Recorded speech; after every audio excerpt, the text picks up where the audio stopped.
তো পরে আমারে বলছে আপনি কেন বাসায় রাখলেন? আমি বলছি আল্লাহর উপর ভরসা করে রাখছি, বাবু তো ঠিকঠাক মতো আল্লাহ দুনিয়াতে পাঠাইছে। এবার সে আমারে কি বলে জানেন? ওই সময় বাসায় রাখতে পারছেন আল্লাহর উপর ভরসা করে, এখন অসুস্থ হয়েছে আমার কাছে আনছেন কেন? বিশ্বাস করেন আমার মনটাই চাইছে তখন এমন জোরে তাকে বাম হাতে একটা থাপ্পড় দিতাম, মনে হয় তার 16টা দাঁত আমি ফেলে দিই। এরা মনে করে কি জানেন, আল্লাহর কাছে কোনো ক্ষমতা নাই, এরাই সবচেয়ে ক্ষমতার অধিকারী। নাউজুবিল্লাহ বলেন। সব ডাক্তার না, কিছু কিছু ডাক্তার আমি যাদেরকে নিজের চোখে দেখেছি। এই যে পিচ্চি অসুস্থ হয়েছে, ডাক্তারের কাছে গেছে, নাম বলবো না, তো যাওয়ার পরে ওকে বলছে তুমি কি করো? সে বলছে আমি এভাবে জেনারেলে ভার্সিটিতে পড়ি আর অ্যারাবিক লাইনে আমি কুমিল্লা আলিয়াতে ফাজিল করতেছি। কবসার সময় কি করো? কয় যারা পৃথিবীতে সাধনা করেছেন, বিশেষ করে বাংলাদেশে যাদের কারণে আমরা ইসলাম পেয়েছি, ওলি আল্লাহ, তারা কিভাবে এত আল্লাহর প্রিয় হলো, কিভাবে আল্লাহর বুজুর্গ আল্লাহ রাব্বুল আলামিনের দিদার অর্জন করতে পারলো, তাদেরই জীবন বৃত্তান্ত একটু শুনি। কি আরে কি বলছি রে, জীবন বৃত্তান্ত একটু পড়ি। তখন সে কি বলছে জানেন? তখন সে বলছে এদের জীবনী পড়ার তোমার দরকার কি? নাউজুবিল্লাহ বলবেন না? আরে সলিমুদ্দিনের ফুলা কলিমুদ্দিন, ইসলাম কি তোর দাদাই আনছে এই দেশে? কোরআন কি তোমার দাদাই আনছে এই দেশে? নামাজ কি তোমার দাদাই আনছে এই দেশে? তোমার 14 পুরুষের কেউ তা আনেনি, এনেছে আল্লাহর মনোনীত, আল্লাহর প্রিয়, আল্লাহর বন্ধু, আল্লাহর ওলিরা। তাদের অবদান কি? তাদের অবদান কি আপনারা আমরা অস্বীকার করতে পারবো? যদি অস্বীকার করি আমরা কি কৃতজ্ঞ নাকি অকৃতজ্ঞ? অকৃতজ্ঞ মানুষের জন্য কি আল্লাহ কখনো কোনো পুরস্কার রাখে? কথা কয় না। আল্লাহ না বলছে join with my dear people, come to my paradise. আল্লাহ বলেছেন ফাদখুলি ফি ইবাদি ওয়াদখুলি জান্নাতি, আমার প্রিয় লোকেদের সাথে যুক্ত হওয়ার, আমার জান্নাতে চলে আসো। তো যাদের সাথে যুক্ত হলে আল্লাহর জান্নাত যাওয়ার ঘোষণা আল্লাহ দিয়েছেন, তাদের জীবনে কি পড়া যায় না? তখন ওরে বলতেছে যে তুমি এগুলো পড়ার দরকার নাই, এগুলো কি দরকার, তুমি তাফসীর পড়ো। এবার ও তো আপনার মাশাআল্লাহ সব দিকে অ্যাক্টিভ, আরবি লাইনে এবং বাংলা লাইনে মাশাআল্লাহ চমৎকার, ভেরি ইন্টেলিজেন্ট। হ্যাঁ, এবার সে তো ধরছে ডাক্তাররে হসপিটালে, চারপাশের মানুষ পেশেন্ট সবাই তাকায় রয়েছে তোর দেখে, কয় আপনি তাফসীরের কি বুঝেন? জাগাত সাইলেন্ট হয়ে গেছে। এই মিয়া, তুমি শিখছো মানুষকে কাটাকাটি, তুমি এটা নিয়ে থাকো? ইসলাম কি মামার বাড়ির মোয়া যে একজন কইলো তুমি বিশ্বাস করে তুমি ঢোল বাইরাইলা? যখন বলছে আপনি তাফসীরের কি বুঝেন, গ্রামার কি বুঝেন, সে জায়গা সাইলেন্ট, যা প্রেসক্রিপশন দিছে, টাকা দিছে, ওষুধ নিছে, হ্যাঁ নিয়ে কইতেছে এই বেয়াদবের ওষুধ খাইলে আমি বালা হইতাম না, সব ওষুধ নিয়ে ডাস্টবিনে ঢেলে দিছে। আলহামদুলিল্লাহ বলবেন না? আরে আরো জোরে কর না আলহামদুলিল্লাহ। কই এই বেয়াদবের ওষুধ খাই আমার লাভ হইতো না, এর চেয়ে বারো কোন আল্লাহর ওলির সোহবতে যাই। আল্লাহ রাসূল বলেছেন সুরুল মুমিনুনা শিফা, আল্লাহর ওলিদের জুটা খাও তুমি সুস্থ হয়ে যাবে, রাসূল বলেছেন। তবে তোমার ঈমানটা যদি সলিড থাকে। দাদা এই ঠিক আছে তো? হ্যাঁ, আমার কথা কি আপনাদের কাছে ভালো লাগছে? মনের দুঃখ নিয়ে কথা বলছি। জি ইনশাআল্লাহ। তুমি মিয়া শিখছো মানুষকে কিভাবে জবাই করা যায়, এটা লইয়া থাও না। আমি এখানে আসি, তুমি আমাকে প্রশ্ন করতে পারতা যে হুজুর এই যে আপনারা দাঁড়িয়ে নবীকে সালাম দেন, আসলে এটা কতটুকু যুক্তিযুক্ত, এটা কি কোথাও আছে নাকি? তখন আমি পারলে জবাব দিতাম, নাইলে লজ্জা পেয়ে চলে যেতাম, তাই না? আচ্ছা গেল ওইটা। আরেকটা ঘটনা কি ঘটছে জানেন? আমি একটা ওয়াজ করেছিলাম, এই ওয়াজটা করলে অনেক যুবক ভাইরা রাগ হয়ে যায়, তোমরা আবার রাগ হইবে না? রাগ হইবে না তো? আচ্ছা, আল্লাহ যেটা কইছে এটা আমার কোয়া লাগবে না? রাসূল যেটা বলছে এটা আমাকে বলতে হবে না? বর্তমানে আমার যুবক ভাইরা তোমরা যে একটা পোশাক পরো, এই যে এক ঝাঁক যুবক বসে আছে ওদিকে, তোমরা সবার পরনে দেখা যায় জিন্স প্যান্ট। তোমরা বলো তো তোমাদের প্যান্টটা কি নাভির উপরে না নিচে? না, আমি আমার ওই ভাইদেরকে বলছি, তোমরা বলো তোমাদের প্যান্টটা আসলে কি নাভির নিচে নাকি উপরে? সত্যটা বলতে পারো না? আমি তো জানি, আমি জানি বিধাই তো তোমাদেরকে প্রশ্ন করছি, লুকাও কেন? সত্যি বলো তো। হয়তো ইন কেস কারুরটা নাভি বরাবর থাকতে পারে, আমি অস্বীকার করছি না। বলো হুজুর এত ডিফিকাল্ট জায়গা আপনি কেন আসলেন? আসছি কেন জানেন? আমাদের কাছ থেকে সব সাইড দিয়ে ইসলামটা দূরে চলে যাচ্ছে।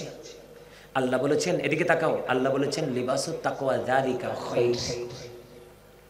আল্লাহ কইছে মানুষকে যেমন সুন্দর করে বানাইছে আরো সুন্দর রাখার জন্য আমি 3 ধরনের পোশাক দিছে আল্লাহ। একটা প্রতিদিন যেটা পরে লজ্জাস্থান ঢাকার পোশাক, পুরান হোক নতুন হোক কমন চলতেই থাকে, থাকে না? আরেকটা হলো সাজের পোশাক, কোন অনুষ্ঠানে গেলে ভিআইপি পোশাক পরে পরি না। আরেকটা পোশাক হলো তাকওয়ার পোশাক, যেটা আল্লাহর সবচেয়ে পছন্দ। এটা দিয়ে তুমি লজ্জাস্থানও ঢাকতে পারো, সাজের পোশাকও বানাতে পারো, আবার তাকওয়ার পোশাকও বানাতে পারো। একটা দিয়ে তুমি 3টা বানাতে পারো। এটা কিন্তু আপনাদের জন্য অত্যন্ত জরুরি। দেখেন আমার দিকে তাকান, এদিক দিয়ে নাভি বরাবর, নিচে দিয়ে টাকনোর উপরে। এখন জিন্স প্যান্টটা তো এত ছোট করে বেঈমান কাফেরেরা আবিষ্কার করছে আমাদেরকে নষ্ট করার জন্য, এটা তো তোমরা বোঝো না। তো তুমি হয়তো আমার কথাটা মানবে না, তুমি তোমার মতো করেই পড়বে, জবাব তো তুমিই দিবে, কিন্তু আমাকে তো বলতে হবে। এখন কালকে যখন এই বিষয়টা নিয়ে ওয়াজ করলাম, সে নাকি অনেক বড় এডুকেটেড পারসন, সে আমারে বলতেছে হুজুর আপনি কি আমাকে মিন করে কথা বলেছেন? ওয়াজ করলাম ভরা মজলিসে, সে দাঁড়াইয়া কয় হুজুর আপনি তো আমাকে মিন করে কথা বলেছেন। আরেকজন লয়ার দাঁড়িয়ে বলছে নো, ইম্পসিবল, হুজুর আপনাকে মিন করে কথা বলেনি, তিনি কোরআন হাদিসের ভাষাটা শুধু আমাদের সামনে তুলে ধরেছে, এটা যদি আপনি আপনার গায়ে মাখেন হবে না। একজন সাথে সাথে বাইর হয়ে গেছে। আচ্ছা বলেন, আমাদের বর্তমানে যে ইয়াং ছেলেরা, শুধু আপনাদের এলাকার না, কোন তো মাথার চুল যে কাটে, মাথাটা হইছে গোল, এটারে কত রকম বানায় না? আচ্ছা এইটা শরীয়ত সম্মত না। আপনি যদি আমার কথাটা না মানেন এটা আপনার ব্যক্তিগত ব্যাপার, কিন্তু আমাকে তো বলতে হবে। আমাকে কি করতে হবে?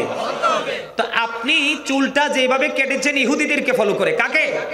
বেঈমান কাফিরকে ফলো করে। আল্লাহ কোরআনে বলতেছে ইন্নাল কাফিরিনা কানু লাকুম আদুওয়াম মুবিনা। আল্লাহ বলেছেন the heretics are the eternal enemy of the believers. এখন এই এক ভদ্রলোক ছিল, তার চুলগুলো একটু ইহুদি স্টাইলে কাটা।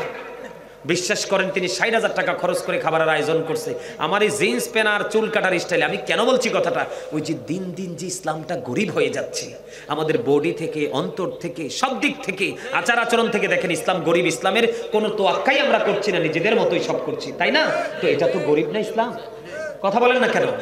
তা আমি এই কথাগুলো বোঝানোর জন্য গিয়ে বলেছিলাম, বলার পরে তো এরা গায়ে নিয়ে মাইকা সবাই উঠটা চলে গেল। তো এই যদি হয় বর্তমান পরিস্থিতি, তাহলে আপনার পৃথিবীতে, বাংলাদেশে আপনি সুখী হওয়ার স্বপ্ন দেখাটা একেবারে ভুল। আমি কোরআন হাদিসের ভাষা বলবোই, আপনি যদি তকদির ভালো হয় মানবেন, না না ভালো থাকলে মানবেন না। আপনি মরার পরে সব হিসাব নিকাশ আল্লাহর কাছে দিতে হবে। তবে সর্বশেষ কথাটা হলো, আপনার লুঙ্গি হোক, প্যান্ট হোক, পায়জামা হোক, ট্রাউজার হোক, আপনি যেটাই পরেন, যুবক হোক আর বৃদ্ধ হোক, সবার জন্য এটা ফরজ। উপর দিয়ে নাভি বরাবর, নিচে দিয়ে টাকনোর, মনে রাখবেন। এই দেখছেন, আমি কিন্তু এই কথাটা একটু পরে বলতাম। এই যে না না আপনি হাসি দিয়ে না, আমার চাচা যে কথাটা বলেছেন সবচেয়ে লজ্জাজনক কথা, আল্লাহ আমাদের লজ্জাস্থান ঢাকার জন্য পোশাক দিয়েছেন।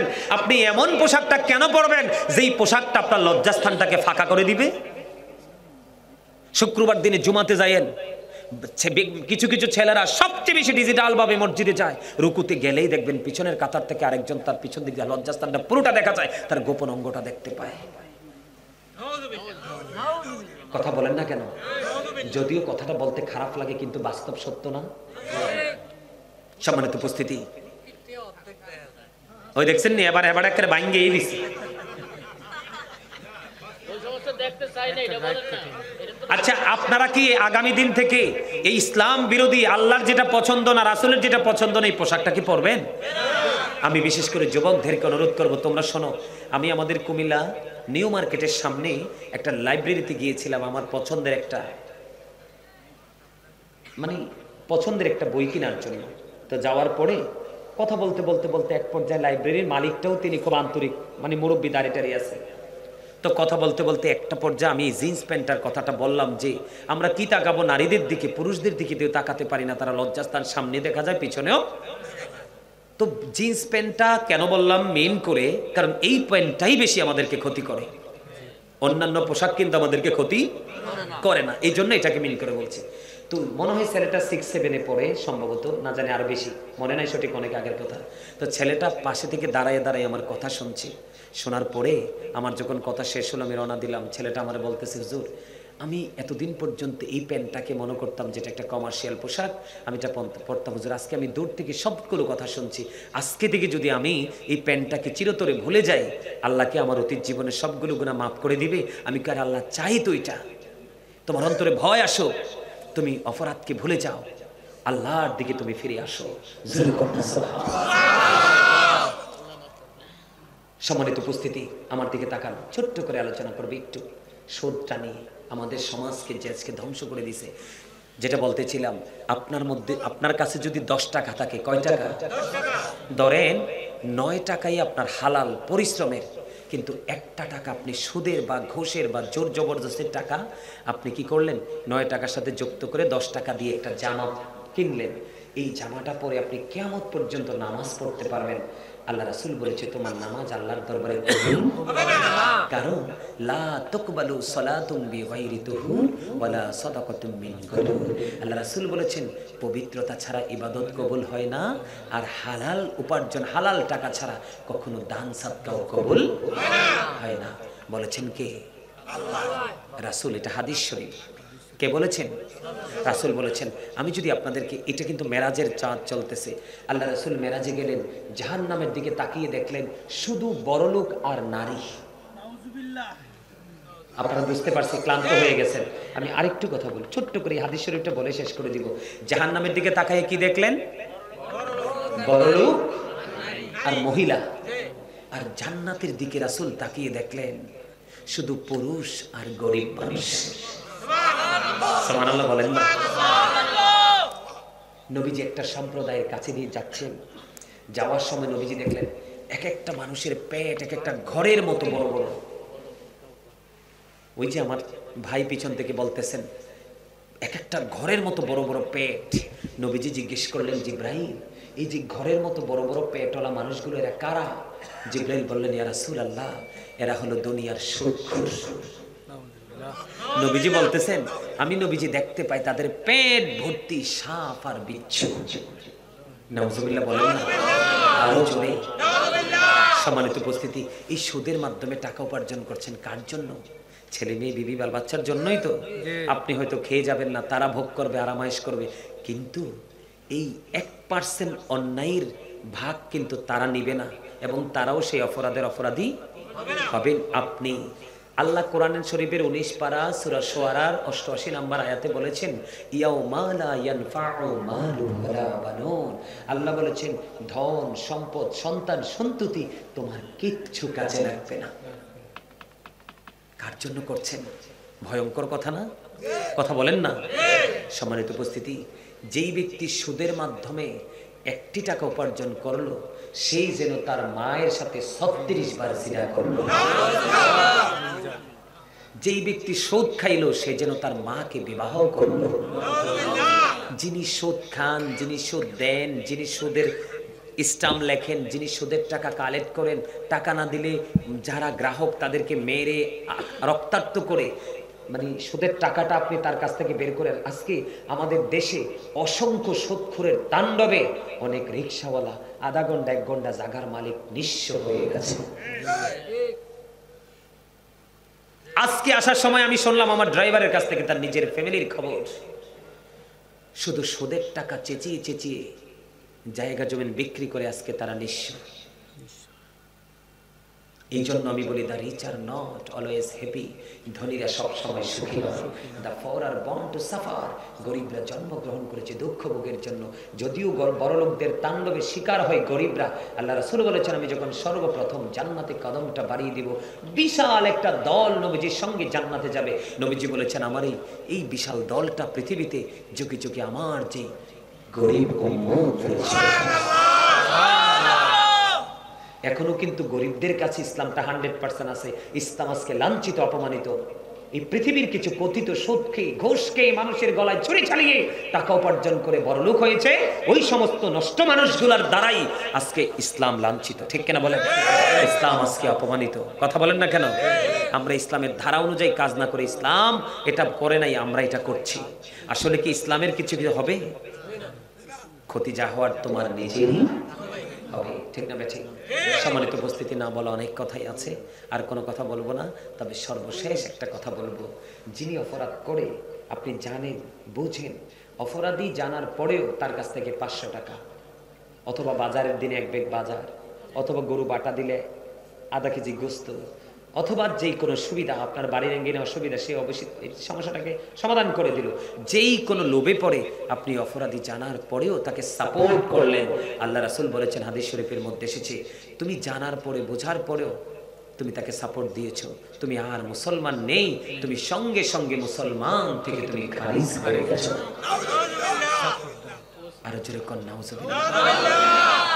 সম্মানিত উপস্থিতি, এই জন্য বলেছি আমাদের মাঝে অনেক অন্যায়, অপরাধ, জুলুম, ব্যভিচার হচ্ছে। আমরা কিন্তু সেগুলো যে কত বড় অন্যায় আমরা সেটা জানি না। আপনার মুখ এবং হাতের ক্ষতি থেকে যদি আপনার সমাজের মানুষ বেঁচে থাকে তাহলে আপনি 100% মুমিন। আর যদি আপনার সমাজের কেউ বেঁচে থাকতে না পারে তাহলে আপনি মুমিন না। সম্মানিত উপস্থিতি, আর আলোচনা করব না, একটু জিকির করব, জিকির করে একটু রাসূলকে সালাম দিয়ে মোনাজাত দিয়ে আজকের প্রোগ্রাম শেষ করি। তাবারুক আছে? তাবারুক আছে? তাবারুক নাই? আলহামদুলিল্লাহ, আলহামদুলিল্লাহ। তাবারুক না থাকার পরে আপনার এত মানুষ উপস্থিতি, আপনাদেরকে আসলে ধন্যবাদ দেওয়ার ভাষা নেই। আপনাদের জন্য আমি প্রাণ ভরে দোয়া করবো, আল্লাহ যেন সবাইকে কবুল করে নেয়। সকলে বলেন আমিন।